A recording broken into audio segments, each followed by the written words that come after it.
নবীর আশিক হওয়ার কারণে এই বেলাল আমার নবীর এতটাই ভালোবাসত। আমার নবীর যখন ইন্তেকাল হয়ে গেছে সবাই মানতে পারছে, বেলাল কিন্তু মেনে নিতে পারে না। বেলাল এমন ভাবে কান্না শুরু করছে, বেলাল মানতেই পারে না। আমার নবীর সাহাবীরা হযরত ওমর তো তরবারি নিয়ে দাঁড়িয়ে গেছে, যে বলবো নবী নাই আমি ওমর তার গর্দান ফেলে দিব। ওমর পাগলের মতো হয়ে গেছে। হযরত আবু বকর ওমরের হাতটা ধরে বলে, ওমর রে পাগলামি কইরো না, এই দুনিয়া থাকার জায়গা না, সবাইকে মরতে হবে। কুল্লু নাফসিন যায়িকাতুল মাউত, আইনামা তাকুনু ইউদরিকুমুল মাউত ওয়ালাউ কুনতুম ফি বুরুজিন মুশাইয়্যাদা। এই দুনিয়ায় কেউ থাকতে পারবে না। ও বাবা, 10 তলার উপরে থাকলে আপনার মরণ হয়ে যাবে, 10 তলায় থাকলেও মরণ হয়ে যাবে, এয়ার কন্ডিশনের ভিতরে থাকলেও আপনার মরণ হয়ে যাবে, আবার রাস্তায় পড়ে থাকলেও আপনার মরণ হয়ে যাবে। মৃত্যুর হাত থেকে কেউ রেহাই পাবেন না। ওমরে আবু বকর বুঝায়, পরদিন সকালবেলা নজর করে দেখে বেলাল গাট্টি বস্তা গোল কইরা আবু বকরের সামনে দাঁড়ায় গেছে।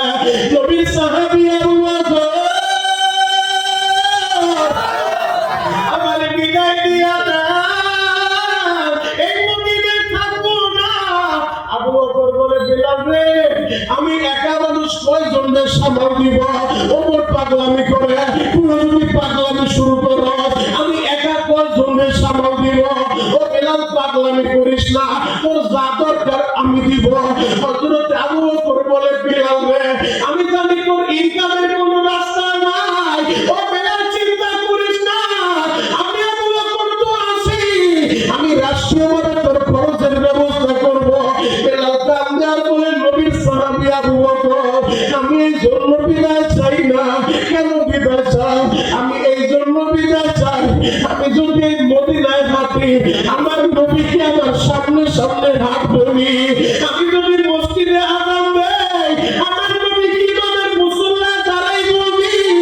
আমি বেলাল আমার নবীর না দেখলে এই মদিনায় থাকতে পারবো না, এই মদিনায় থাকতে পারবো না, আমার নবীর ছাড়া আমি বাঁচবো না। ও আবু বকর আপনি এতবি নিয়ম না, আমার বিদায়টা দিয়ে দেন। এবার হযরতে বেলাল বিদায়টা নিয়া বেলাল মসজিদ যেই জায়গায় 2-2.5 কিলোমিটার দূরত্ব, ওই জায়গায় সাজুহরের নামাজ পড়ছে, ওই জায়গায় কোন একটা মসজিদ হইছে, মসজিদে বেলাল। এই যে বেলাল মদিনা ছাড়ছে গো বাবা, 6 মাসের ভিতরে আর মদিনায় ঢুকে না।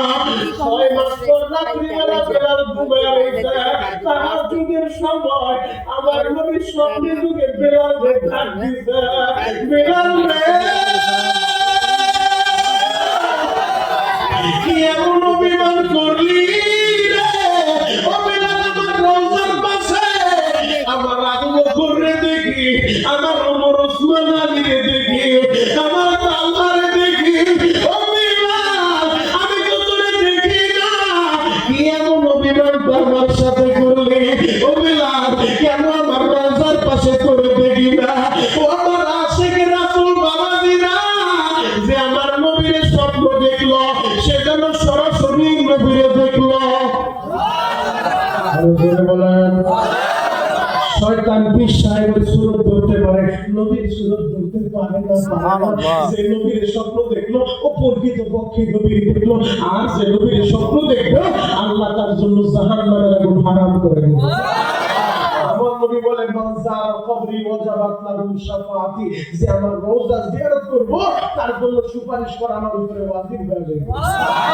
সারা দুনিয়া থেকে আমরা এই জায়গা থেকে নবীর সালাম দেই, সারা পৃথিবী থেকে যত আসে নবীর সালাম দেয়, ওই সালামগুলো ফেরেশতা নিযুক্ত করা আছে। ফেরেশতারা যায় প্রতি সোমবার আর বৃহস্পতিবার রিপোর্ট দেয় মদিনার নবীর কাছে, নবীজি আব্দুর রহিমের ছেলে আব্দুল করিম ওই মিয়ার হাট বাজার থেকে আপনার সালাম জানাইছে। আমার নবী সালামের জবাব নাই। আর নবী বলে যে আমার রওজার পাশে এসে আমার সালাম দেয়, কোনো ফেরেশতা লাগে না রওজার পাশে সালাম দিলে সরাসরি নবী তার সালামের জবাব দেয়। আর জোরে বলে সবাইকে একবার হলো আপনার বন্ধুর রওজার পাশে দাঁড়ায় এরা যেন সালাম দিতে পারে, আপনি কবুল করেন, চিৎকার করে বলেন আমিন। আর বলুন আমিন। ওই যুবক ভাইরা, হাজী সাহেব, বাবাজিরা জানে বাবা নজর নাই, এক নজরে তাকায় থাকেন গো বাবা। আমি সবার চোখে এখন পানি দেখতে চাই। আশিক রাসূল কয়জন আছে প্রমাণ হয়ে যাবে। মুখে মুখে বললেই আশিক হওয়া যায় না, দেওয়ালে দেওয়ালে লিখলেই আশিক হওয়া যায় না, কোনো গেট করলেই আশিক হওয়া যায় না। আশিক কয়জন আছে এখন প্রমাণ হয়ে যাবে রে বাবা। আমার নবীর সাহাবী হযরত বিলাল নবীর ইন্তেকালের 6 মাস পরে স্বপ্নে যোগে যখন নবী তারে বলল, বিলাল রে আমার সাথে কি এমন অভিমান করলি? রওজার পাশে সবাই রে দেখি, আমারে সালাম দেয়, তোরে তো আমি দেখি না। এই কথাটা বললা বেলালের যখন ঘুমটা ভেঙে গেছে, বেলাল আর দেরি করে নাই, কাটি মুস্তা রেডি কইরা আবার ওই সিরিয়া সাইরা বেলাল মদিনার উদ্দেশ্যে রওনা দিছে। মদিনার রওনা দিছে। বেলাল যখন মদিনা আসে গো বাবা, 6 মাসের ভিতরে কিন্তু বেলালের খবর নাই। ও আশিক রাসূল বাবাজিরা, বেলাল যখন বাপে মদিনা দিয়া মদিনার গেটটা দিয়া মদিনায় ঢুকতেছে, ওই গলিতে খবর হয়ে গেছে নবীর মুয়াজ্জিন বেলাল আইছে। ছোট বাচ্চাগুলা দৌড়ে মার কাছে যায়, ও মা তুমি শুনছো নি মা? বাবা কি হইছে? নবীর মুয়াজ্জিন বেলাল আইছে গো মা, আমারে গোসল করা দাও, আমারে জামা পরা দাও, আমার নবীর মুয়াজ্জিন আইছে। ও মা বাদি আমার নবী আসেনি, আমার নবী আসেনি। ও মা আমারে রেডি করে দাও গো মা। ও আমার মিয়ার ভাতের ভাইরা, ও আমার আশিক রাসূল বাবাজিরা, বেলাল এক নজর দেখার লাইগা মদিনার বয়োবৃদ্ধ মানুষগুলো রাস্তায় দাঁড়ায় গেছে, কিন্তু মহিলারা রাস্তায় দাঁড়ায় গেছে। নবীর মুয়াজ্জিন বেলাল আইছে। আজকে 6টা মাস হয়ে যায় এই মদিনায় নবী নাই। নবীর মুয়াজ্জিন বেলালের আযান আমরা শুনি না। সব মানুষগুলা বেলালের দেখা একটা কথাই বলে, বেলাল রে একটা বার আযান দাও। আজকে 6 মাস হয়ে গেল আমার নবীও নাই, তোমার আযান শুনি না। ও বেলাল আযান দাও রে, আযান দাও। বেলাল সবাইকে বলে, আমি আযান দিতে পারবো না, আমি আযান দিলে আমার নবীকে আমার সামনে বসবো নি, আমি আযান দিলে আমার নবীকে নামাজের ইমামতি করবো নি। তোমরা যদি গ্যারান্টি দিতে পারো আমি আযান দিতে পারবো, নবীর ছাড়া আযান দিতে পারবো না। সবাই বেলালকে দেখার লাইগা ভিড় জমা হয়েছে। সবাই বলে বেলাল আযান দাও, কারো কথায় বেলাল রাজি হয় না। নবীর বয়োবৃদ্ধ সাহাবী সালমানের ফার্সি ডাক দিয়া বলে, নবীর সাহাবীরা আমরা সবাই বললে সবার কথা বেলাল না রাখলেও হাসান হুসাইনের কথা ফেলতে পারবে না। যিনি হাসান আর হুসাইনের নবীজি ভালোবাসে, আল হাসান ওয়াল হুসাইন সাইয়্যিদা শাবাবি আহলিল জান্নাহ, জান্নাতের যুবকদের নেতা। নবী তাদেরকে ঘোষণা করছে, নবী বলছে আমার হাসান হুসাইনকে যারা ভালোবাসবে আমি নবীর তারা ভালোবাসবে। নবীর এই কলিজার টুকরা নাতি হাসান আর হুসাইনের কাছে যাও। হাসান হুসাইন যদি বলে বেলাল তাদের কথা ফেলতে পারবে না, খবর নিয়ে আসছে হাসান আর হুসাইন রে। ইমাম হাসান হুসাইন আইসা বেলালের সামনে দাঁড়া বলে, ও নানার মুয়াজ্জিন বেলাল, আমার নানা নাই গো, তোমার তো দেখি না। আমার নানার ইন্তেকাল হইল, তোমার কণ্ঠে আযান শুনি না। ও নানার মুয়াজ্জিন একটু মিনারে দাঁড়াইয়া তুমি একটু আযানটা দাও। আগে দেখতাম তুমি যখন আযান দিতা আমার নানা রুম থেকে বের হইয়া আমার নানা নামাজের জন্য মসজিদে ঢুকতো। ও নানার মুয়াজ্জিন তুমি একটু আযান দাও, তুমি একটু আযান দাও, তুমি একটু আযান দাও।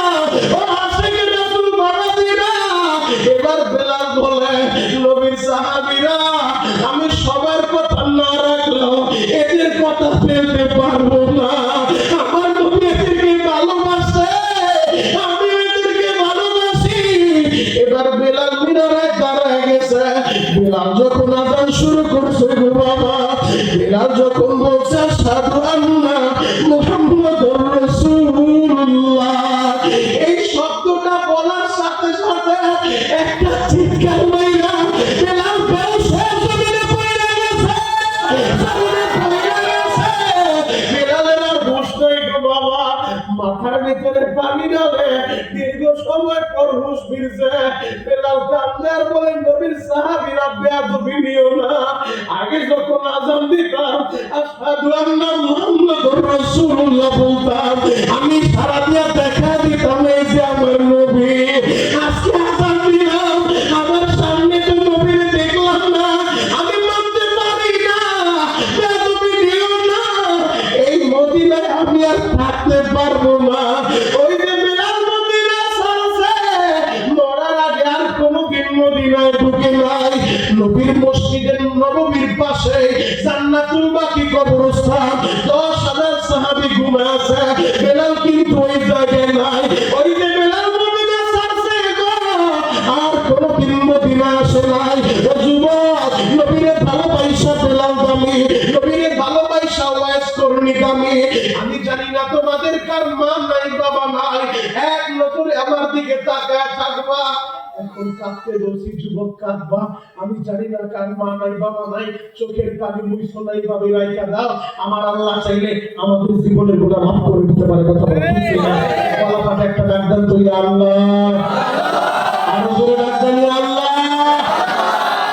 যাইতে হইলে আল্লাহরে বন্ধু বানাইতে হইব, নবীরে বন্ধু বানাইতে হইব। আল্লাহ বলছেন আল্লাহর ইবাদত হবে অকজ রব্বুকা আল্লাহ তা'বুদু ইল্লা ইয়া, ইবাদত করবে একমাত্র আল্লাহ, খেদমত করবে মা বাবার। কথা বলে ঠিক কিনা? বড় কপাল পোড়া কিছু যুবক আছে, মা বাবার খেদমত করে না, সুদের টাকাই না পীরের বাড়ি গরু নিয়ে যায়। কথা বলে ঠিক কিনা? আছে না নাই? আর জোরে আছে না নাই? হয়তো আপনাদের বলায় নাই, আমার ফরিদপুরে অভাব নাই, কপাল পোড়া বহুত আছে। সারা বছর মায়েরে 1 কেজি গরুর গোশত কিনা খাওয়ায় না, বাবারে 1 কেজি আপেল আর কমলা কিনা খাওয়ায় না, সুদের টাকাই না, ঠিকই পীরের বাড়ি গরু আর ছাগল নিয়ে যায়। আমি মনে করি যুবক, তোর কপালে জুতার বাড়ি, তুই তোর পীরের খাওয়াস নাই, তুই জাহান্নাম কামাইছস। কথা বলা ঠিক? কারণ তোর মা তোর বড় পীর, তোর বাবা তোর বড় পীর। যে সন্তানের পক্ষে মা বাবার দোয়া আছে, ওই সন্তানের পক্ষে আল্লাহ এবং তার রাসূল খুশি আছে। সুবহানাল্লাহ বলবেন না? আমার মনে কষ্ট দিয়া আমি শরীয়ত পরিবার দাওয়াত দিয়া টাকার মুস্তাহাবিয়া দিবা 4 পয়সার কাজে আসবো না। আমি তো দূরের কথা, চরমনার পীর সামনে দাওয়াত দিয়ে আল্লাহ, সবসিরার পীর সামনে দাওয়াত দিয়ে আল্লাহ, উজানির পীর সামনে দাওয়াত দিয়ে আল্লাহ, তাও যদি কাজ না হয়, কাবার ইমাম স্পেশাল হেলিকপ্টার ভাড়া করে দাওয়াত দিয়া তোমার বাড়িতে খাওয়াইলে আর বললা, কাবার ইমাম সাহেব আপনি একটু দোয়া করেন, মার পর দোয়া থাকলে কাবার ইমামের দোয়ার কাজ হবে না। কথা বলেন ঠিক কিনা? আল্লাহ নবী পীর সাথে দূরের কথা, কাবার ইমামেরটাও কাজ হবে না। মার দোয়া লাগবে, মার দোয়া। আমার নবী তো সারি বলে নাই, কুমার জান্নাতুকা ওয়া নারুকা, তোর মা বাবা তোর জান্নাত, তোর মা বাবা তোর জাহান্নাম। যুবক, মা কত দামি জানো? যেমন একটা প্রমাণ আমি তোমাদের সামনে এখন তুলে ধরবো, যাতে তোমাদের বুঝতে সহজ হয়। নবীর জামানায় জন্ম নিছে, নবীরে ভালোবাসে, কিন্তু নবীর একটা নজর দেখে নাই। নবীর একজন পাগল ছিল, নাম তার ওয়াইস। পুরো শহরে জন্ম নিছে, নাম তার ওয়াইস। করবি কথা বলা ঠিক কিনা?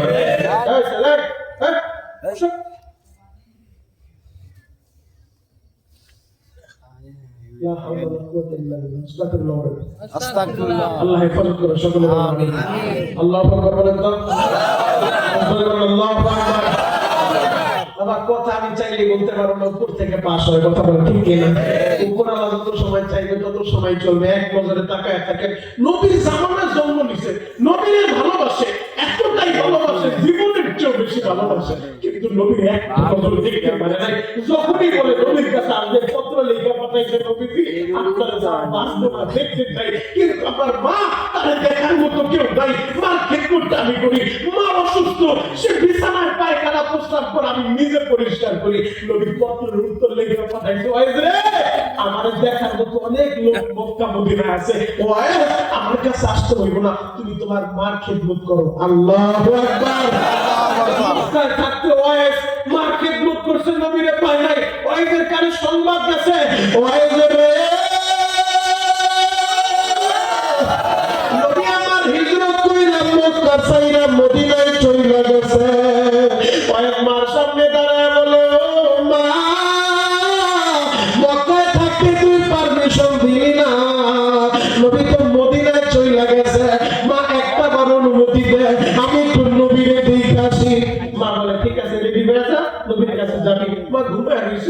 থেকে ওইটা ওই বলে মা আমি রেডি আমি যাই গেছি। মা বলে বাবা যাইস না কেন? মা আমার নবীর স্বপ্নে যুগে তোকে নিষেধ করে দিছে। আরো জোরে বলেন নবীর স্বপ্নে যুগে বলছো এদের মা ছেলেরা আমার কাছে পাঠাও না, তোমার খেদমতে রাইখা দাও। বাবা না আমি তো অনুমতি দিছি, নবী নিষেধ করছে তো যাইতে হইব না। আমার ওই মার খেদমতে রাইখা গেছে। এই ওয়াইফ নবীর এতটাই ভালোবাসতে আমার নবী ইন্তেকালের আগে হযরত আবু বকর বলে আবু বকর উম্মত ও আলী আমার কাছে আমার ব্যবহারিক একটা জুব্বা তোদের কাছে হাদিয়া দিয়ে গেলাম। কার জন্য? জন্ম জীবনে নবীকে দেখে নাই, নবী সরাসরি তাকে দেখে নাই, কিন্তু মার খেদমত কইরা ওয়াইস নবীর কাছে দামি, মার খেদমত কইরা ওয়াইস আল্লাহর কাছে দামি। আমার নবী বলে আবু বকর ওই পুরুষ শহরের ওয়াইস যদি পাও আমার এই জুব্বাটা তারে হাদিয়া দিবা আর তারে বলবা হাতটা উঠায় যেন তোমাদের জন্য দোয়া করে। সুবহানাল্লাহ বলেন যুবক ভাইরা রে, হজের মৌসুমে আল্লাহর নবী ইন্তেকালের পর হযরত ওমর হযরত আলী ওই কাবার চত্বরে দাঁড়াইয়া এক এক গোত্রের লোকদেরকে জিজ্ঞেস করে বলো দেখি ইয়ামান থেকে কারা কারা আসছো? সব মানুষগুলা দাঁড়াইছে, ইয়ামানিরা যখন দাঁড়ায় গেছে এবার ওমর বলে ও ইয়ামানিরা তোমাদের দেশের ভিতরে পুরো শহর থেকে যারা আসছো তারা দাঁড়াও, বাকি লোকগুলা পয়সা দাও। পুরো শহরের লোকগুলা দাঁড়ায় গেছে, এবার তাদেরকে জিজ্ঞেস করে তোমাদের মধ্যে ওয়াইস কে? ওয়াইস রে তোমরা চিনোনি? সবাই বলে হ্যাঁ মায়ের পাগল সন্তান ওয়াইস কর্মী আমাদের সাথে তো আসছিল, মনে হয় হজ শেষ কইরা সে মদিনায় চইলা গেছে। এই ওয়াইসের কাছ থেকে আমার নবী দোয়া নিতে বলে, নবী তার জুব্বা হাদিয়া পাঠায় দেয়। মার খেদমত কইরা এত দামি, তুমি কেন মায়ের মারো? তুমি কেন বাবার সাথে চোখ গরম দিয়া কথা বলো? যুবক তোমাদের যাদের বাবা আছে মা আছে তোদের পাপিটা যদি আগে দেশ আমি সভাপতির সামনে বললাম এই বড় মজলিসের সবার সামনে আমি তোদের পা ধরতে রাজি, এরপরও কোনদিন মায়ের কষ্ট দিস না, বাবার কষ্ট দিস না রে ভাই। মা কি জিনিস জানো? যেদিন দাঁড়াই সারা দুনিয়া পাগলের মতো ঘুরবি, কোনদিন মার মতো একটা দরদি পাবি না রে ভাই। তোর মা কালো হোক বড় হোক লম্বা হোক আর বেটে হোক, তোর মা তোর মা তোর মা তোর জান্নাত। তোর বাবা যদি মূর্খ হয় তোর বাবার মুখে একটাও দাঁত নাই, এরপরও তোর বাবা তোর জান্নাত, তোর মা তোর জান্নাত। ওই মার মনে কোনদিন কষ্ট দিস না রে ভাই। কারণ কত যুবক ছেলে আমাদের কাছে কাঁদে হুজুর মা নাই, ছবি আছে মা নাই। আমি জানি এই জায়গায় তোমাদের টাকা পয়সা অনেকেরই আছে, কিন্তু একটা সময় ছিল এই টাকা তোমার ছিল না। তোমার বাবা পরের জমিতে কামলা দিয়া তোমার আমার পরীক্ষার লেখাপড়ার খরচ জমাইছে, তোমার মাদ্রাসার ফি দিছে, স্কুলের ফি দিছে। কথা বলে ঠিক কিনা? আজকে লেখাপড়া করে এই যে মাস্টার সব মাস্টার হইছে, সভাপতি স্যার হইছে, আমি জানি না তার বাপ মা আছে কিনা। বাবা নাই মা নাই, জিজ্ঞেস করে দেখো ওই বাবা দুঃখ নিয়ে লেখাপড়ার পিছনে কতটা অবদান তার ছিল। আজকে যদি বাবা থাকতো আর দেখতো আমার ছেলে মাস্টার, আমার ছেলে সভাপতির মা দিলে বাবার দিনটা বইরা দেখতো। এই জায়গায় তোমরা অনেকে আসো আর লেখাপড়া ঠিকই করছো, কিন্তু আজকে টাকার মালিক হইয়া ওই বাবা নাই, নিজের কামাই টাকা দিয়া বাবার একটা আপেল কিনা খাওয়াইতে পারো নাই, একটা কমলা কিনা খাওয়াইতে পারো নাই। এই যে আমার হাতে ঘড়িটা দেখতেছো, এই ঘড়িটা আমার একজনের হাদিয়া দিয়েছে। ওই লোকটা মিরপুর বাড়ি তার এই বরিশালী উজিরপুরে, ওই ভাই মিরপুরের সরকারি এক অফিসার। ওই ভাইটা আমার সাথে ওরা গেছিল, সে বলে হুজুর সবই আল্লাহ দিচ্ছে, কিন্তু হুজুর বিশ্বাস করেন সাত ভাই বলছিলাম বাবা অনেক কষ্ট করে নিজের না খায় আমাদেরকে পরীক্ষার ফি গুলো জমায়া দিচ্ছে। অসুস্থ হইল বাবা কাছে চলে গেছে, হুজুর এখন সবই আছে, কিন্তু নিজের কামাই টাকা দিয়া বাবার একটা আপেল কিনাও খাওয়াইতে পারি নাই, নিজের কামাই টাকা দিয়া বাবার একটা পাঞ্জাবি বানায় দিতে পারি নাই। যুবক রে,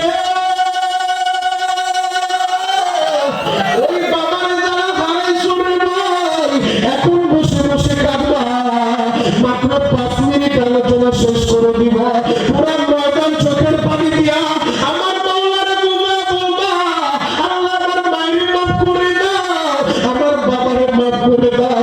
আমি জানি না কার মা হাতের রোগী ডায়াবেটিসের রোগী, কার মা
মহিলা আসে, নবী আমার নিজে দাঁড়াইয়া গায়ের চাদরটা নামাইয়া বিছানা বানায় দিছে, বৃদ্ধ মহিলার হাতটা ধইরা চাদরের উপরে বসে দিছে।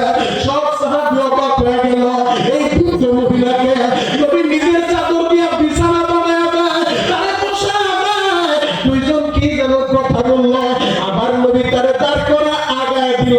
সাহাবীরা বলে, নবীজি কিছুই তো বুঝলাম না, এই বৃদ্ধ মহিলাকে রহমাতুল লিল আলামিন নিজের চাদর দিয়া তারে বিছানা বানায় দিল। আমার নবী বলে, সাহাবীরা তোমরা কি জানো না আমি মুহাম্মদের মা 6 বছর বয়সে মারা গেছে, এইটা হলো আমার দুধমা হালিমা। আমি মুহাম্মদ আমার মা মিনার খেদমত করতে পারি নাই, আমার বাবা আব্দুল্লাহর চেহারাটাও দেখি নাই, আমার বাবা আব্দুল্লাহর জীবনে কোলেও আমি উঠি নাই। আমার দুধমা আছে, আমার দুধমাইটা অযুবক নবী তার দুধমারে কতটা সম্মান করে, তুমি কেন নবী মায়ের কষ্ট দাও? আহারে আজকে বর্তমান ইন্টারনেটে বিভিন্ন সময় আমরা দেখি কপাল পোড়া ছেলে বাবারে মারে মারে মারে ঘর থেকে ধাক্কা দিয়ে বের করে দেয়। এই বরিশাল বলার অনেক ছেলে আছে ঢাকার বাড়িতে থাকে বিবি নিয়ে, মা ভাঙ্গা করে থাকে, অসুস্থ হইলে ঔষধের টাকাটাও দেয় না। কথা বলেন ঠিক কিনা? এমন কপাল পোড়া আছে না? আমার বয়ানটা যারা দেখবা হয়তো অনেক প্রবাসীরা বয়ান দেখে কাঁদো, ও প্রবাসী ভাইরা তোদেরকে বলবো কোনদিন মার মনে কষ্ট দিস না, প্রতিদিন একটা মনে হইল মায়ের ফোন দিস, কারণ বিদেশের বাড়িতে সন্তান যদি বিপদে পড়ে গাছে মাছে জানার আগে মার কলিজায় খবর হয়ে যায়। কথা বলেন ঠিক কিনা? এক প্রবাসীর ইতিহাস তোমাদেরকে শুনে যাই। সন্তান টেলিফোন করছে, মানে 4টা বছর হইল প্রবাসে আছি, ও মা আমি প্রবাস থেকে রওনা দিছি, ছুটি পাইছি গো মা, ও মা আমি দেশে আসতেছি। মার মনে আনন্দ, 4 বছর পর আমার কলিজার টুকরা মানিক আমার বাড়িতে আসতেছে। মা অপেক্ষা করতেছে, সন্তান রাত্র 10টার বাড়িতে আসার কথা, রাত 12টা বাজে যায়, সন্তানের তো খবর নাই। মা তো আর ঘুমাচ্ছে না, বাবা যদিও ঘুমায় মা ঘুমাইতে পারে না। যুবক রে,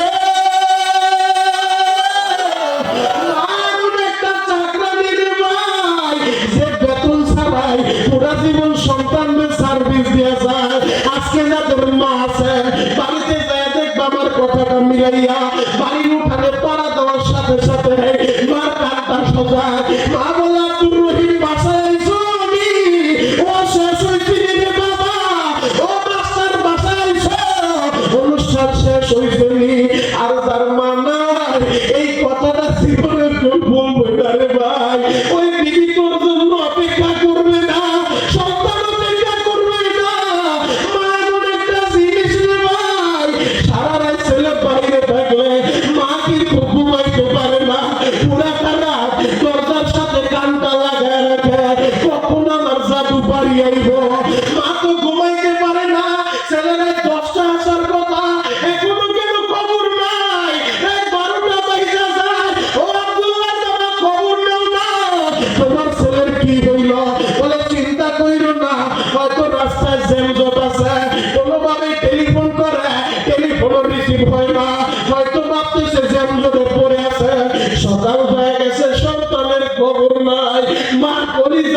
পানি নাই, হঠাৎ করে টেলিফোন দিতেছে, টেলিফোন তো ধরে না। আমার মা বলে, আব্দুল্লাহর বাবা তুমি একটু খবর নাও না কি হয়েছে। আবার যখন টেলিফোন লাগাইছে হঠাৎ করে টেলিফোনটা রিসিভ হয়েছে, কিন্তু কণ্ঠটা সন্তানের কণ্ঠ না। ওইটার থেকে কে যেন হ্যালো বলছে, সাথে সাথে ছেলে বলে, তুমি কে গো? আমি এই মোবাইল ওয়ালার বাবা।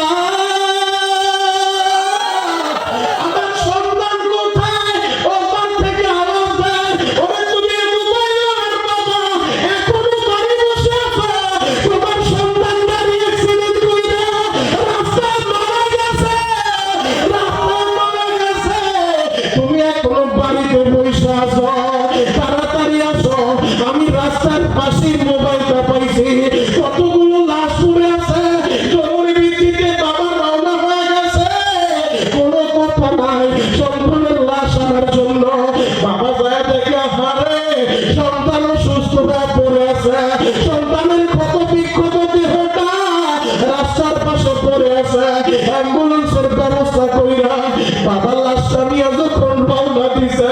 মা মনে করছে আমার ছেলে মনে হয় কাছাকাছি চলে আসে, আমার ছেলে রামতে গেছে।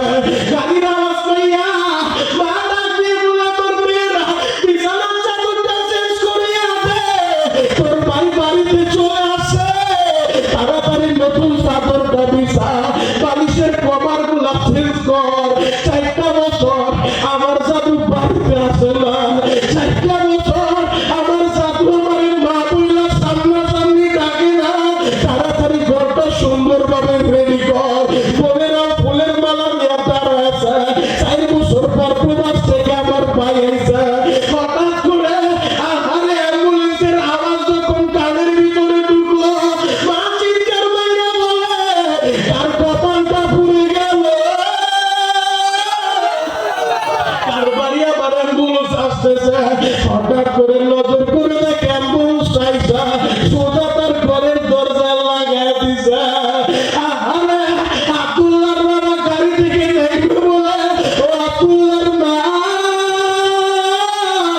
তাড়াতাড়ি আয়, তোর সন্তানকে নিয়ে আসছি। মা একটা চিৎকার মাইরা সন্তানদের জড়ায় ধরে বলে, আব্দুল্লাহ রে, অপেক্ষা ছিলাম রে বাবা, আমার মা বলে ডাক দিবি। এই দৃশ্য আমার দেখতে হবে। আল্লাহ, এর আগে আমার কেমন নিলাম না। ও যুবক, ওই মায়ের কেন তোরা কষ্ট দেস? ঈদের সময় যে ছেলের মা আহারে যে সন্তান প্রবাসে থাকে, ঈদের দিনও মা কিন্তু নতুন কাপড় পরে না, সবাই নতুন জামা পরা ঈদের আনন্দে ঘুরতে বের হয়, মা নতুন জামা পরে না, নতুন কাপড় পরে না। কেন পরে না জানি? যে সন্তান প্রবাসের বাড়িতে থাইকা ঈদের দিনও আমার ছেলে আনন্দ করতে পারে না, আমার ছেলে ডিউটি করে ওই গান চালানো টাকা দিয়া ওই নতুন কাপড় পরা আমি মা কেমনে ঈদ কাটাইব? অনেক মায়ের জন্য প্রবাসী সন্তানের মায়েরা ঈদের দিন নতুন জামা পরে না। ও বলার যুবকেরা, ওই মায়ের কষ্ট দিস না রে ভাই। ও আমার প্রবাসী ভাইরা রে, আমি তোমাদেরকে বলে যাই, ওই মার দোয়া নিয়ে চলবা, বাবার দোয়া নিয়ে চলবা। এই পৃথিবীর কোথাও তুমি দেখবা না এই মধ্যে এমন কোন যুবক আসনি আজকে আমার সাথে হাত ধইরা ওয়াদা কইরা যাইবা, এই যে কোরআন আমার সাথে, আমি কোরআন ধরে বলে গেলাম, যদি মা বাবার বরদোয়া থাকে, নামাজ রোজায় কাজ হইব না, হজ যাকাতে কাজ হইব না, দান খয়রাতে কাজ হইব না।